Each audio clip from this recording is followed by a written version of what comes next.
Good morning, Knicks Nation. Today is Monday. It is the 17th day of April 2023. I hope you had a good weekend. I hope you had a safe weekend and your family as well, and that the needs of you and your family in terms of food, shelter, clothing, as well as health are being met today.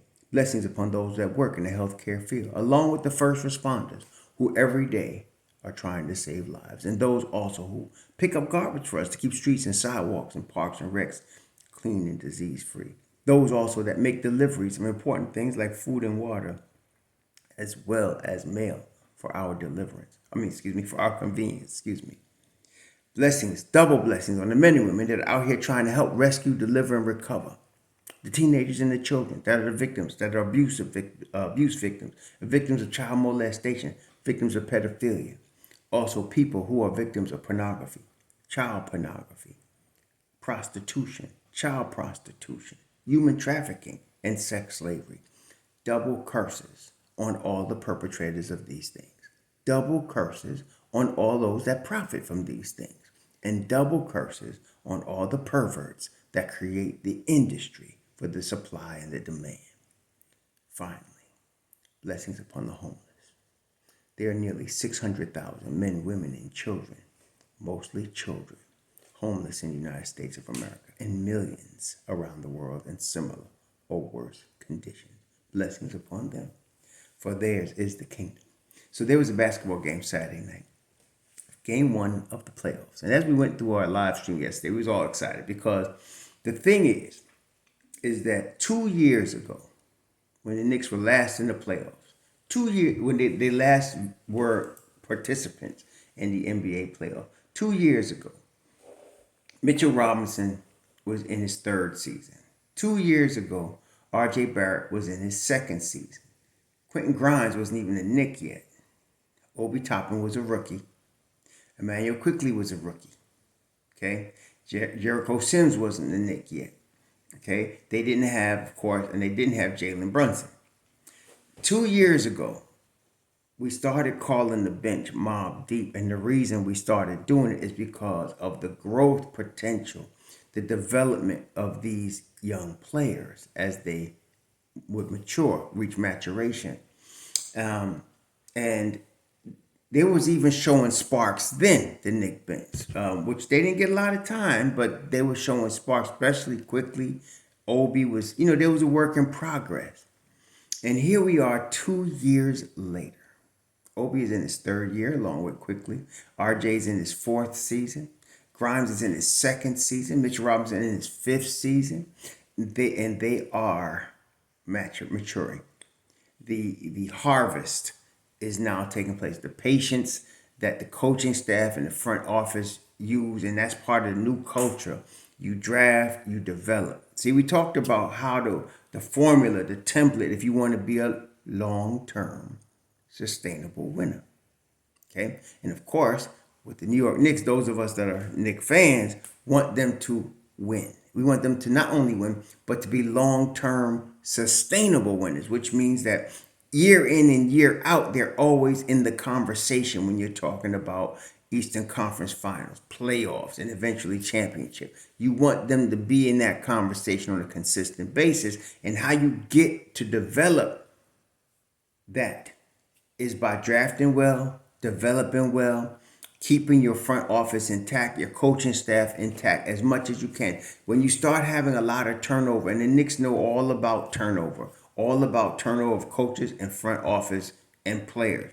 There was a time when David Fizdale was the coach, I think he must have used 20 different starting lineups his last year of coaching the Knicks.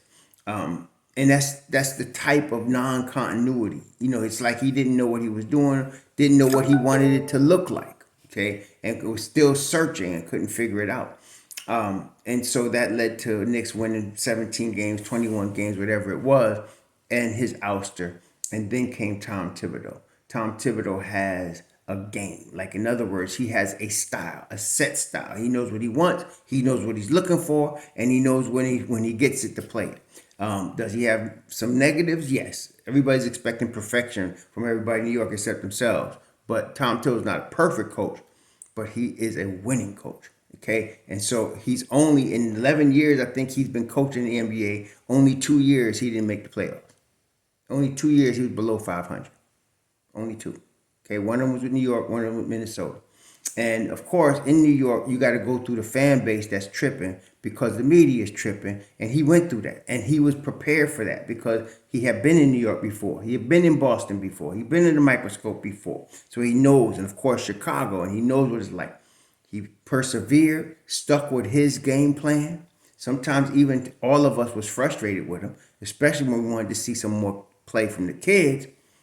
But through it all, between him and the Don Leon Rose and their crew, they kept everything in-house. They developed, and here we are, the second time in 3 seasons, the Knicks are in a top tier position in the playoffs. 2 years ago, they were 4th seed. This year, they 5th seed. And they just beat the 4th seed, the Cleveland Cavaliers, 101-97. And of course, guys like Jalen Brunson, Julius Randle play big roles. But what I'm most proud of is how the kids we develop are playing major roles. Okay, so you got let's just get Brunson. You know, we signed him as a as a free agent last summer, which even myself, I was thinking that was too much money, $104 million. Too much money. I wasn't sold on him until the playoffs when I seen him perform against Phoenix, against Utah, even against Golden State. When I seen him perform, especially when Luka Doncic was not on the floor with him, he won me over. But I still didn't think he was worth $100 million. But now, as we look back, it's a complete steal. We stole Jalen Brunson. You still got Luka Doncic whining over there, asking for him back. So we got a steal there. We got Julius Randle when he was still young, talented, but still rough around the edges for sure. He still is to a degree, but Steve Mills, Scott Perry went out to California, got him on a 3-year deal, and now he has been in the system. And again, just the continuity of being here, of knowing that he's going to be here. People talk about not holding him accountable. You don't understand the NBA game. You don't treat grown men in the NBA like you treat children in high school, junior high school, and even in college. These are grown men. Holding accountable, you don't just yell in their face. Ask PJ Carmesimo about that when he tried that mess with Spreewell, how that worked out. But anyway, you don't treat players in the NBA the same way. It's not the same way. You can't treat everybody equal. People are getting paid, okay? A lot of money involved here. You handle it delicately. And you try, as part of a new culture, to keep everything in-house, which is what the Knicks do under Tom Thibodeau and Leon Rose. Then you had, of course, Josh Hart, who we got at the trade deadline this year. Just as we got Derrick Rose 2 years ago, Josh Hart caused the Mobb deep bench to go to another level. So these 3 dudes who we didn't draft, and then of course there was Isaiah Hartenstein, who they signed as a free agent last year for 2 years, 2-year deal. The Don is slick, 2-year deal, $16 million for Hartenstein. And so all of these guys have fit in seamlessly with the Knicks, with the guys we did draft and develop. Your Mitchell Robinson, your R.J. Barrett, your Quentin Grimes, your Obi Toppin, your Emmanuel Quickly, your Jericho Sims, your Deuce McBrides.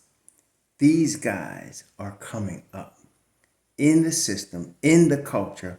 And what's going to happen next, brethren, is the guys I just named that are coming up in the system and in the culture, along with the guys that the pieces, 3 or 4 pieces they added to that. These guys create a culture that's going to be a long-term culture so that any new player coming to the Knicks, just like any new player coming to San Antonio or any new player coming to Miami, you must fit the culture. The culture doesn't fit you. You must fit the culture. Okay? And that is the foundation of long-term sustainable winning. So this is where we're at right now. So the Knicks, because of that draft and that develop, they have now not only the starters, but as we saw against Cleveland, Toppin is now turning a page. I mean, he's moved to another level. Okay, as we thought he did. He had the talent coming out of Dayton, and it was going to be touch and go with him and Tom Thibodeau. But he has not only worked hard, he's been a tremendous good soldier for the Knicks. You never heard him complain. He always brings good energy. And then He's starting to play now at a high level. Josh Hart, mentioned him, Hartenstein. Then, of course, there's Quickly. Even on a bad shooting night, still affects winning. Still affects winning. So the deep bench that the New York Knicks has is going to be a real game changer in the playoffs.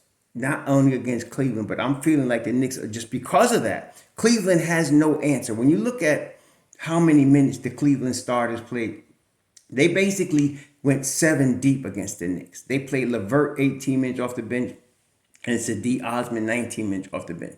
They were basically 7 deep.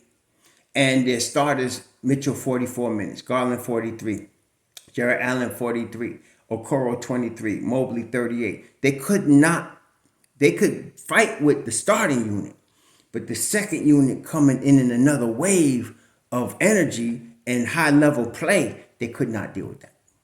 Okay. And that's going to be a theme throughout this series. Okay. It's going to be a theme throughout this series. So now, tomorrow night, Cleveland's got tremendous pressure on them. Tremendous pressure. It's pressure on the Knicks a little bit because the Knicks got to be able to. This is a very important game. If they could win this game, this is like Cleveland desperate. They got to win. They got to win. They cannot come out of Cleveland down 0-2. They cannot do it. If they do, this is over. Okay, it's over. And so this is going to be a tremendous game tomorrow. We're going to talk more about it as we get closer and see the injury report. But right now, they got problems because the Knicks match up well with their starters. But the bench, Cleveland can't match the Knicks on the bench. They just can't. Okay. And we kind of knew that going in. I think one of the questions was with Tom Thibodeau going to go 8, 7, or 9 deep. And I told y'all he's going to continue to do what he's been doing all season, 9 deep. And he did. The Knicks are looking good right here. They're looking real good. So hopefully, I think, we can expect Randall to be back for Tuesday again. He's probably feeling a little bit better. I think it was more fatigue factor than ankle on Saturday night. Just him coming back into the flow of a real live game. And so I think that's going to be better. Hey, they're in good shape. They're in good shape. So Tuesday is going to be a big game. Like I said, Cleveland's up against the wall. Even though it's only 1-0, you cannot come out of your home court down 0-2 in the playoffs. It's very difficult to come back from that. So we expect the Banshee type fight from Cleveland tomorrow. We're going to talk about that. But in the meantime, enjoy your Monday. Shalom.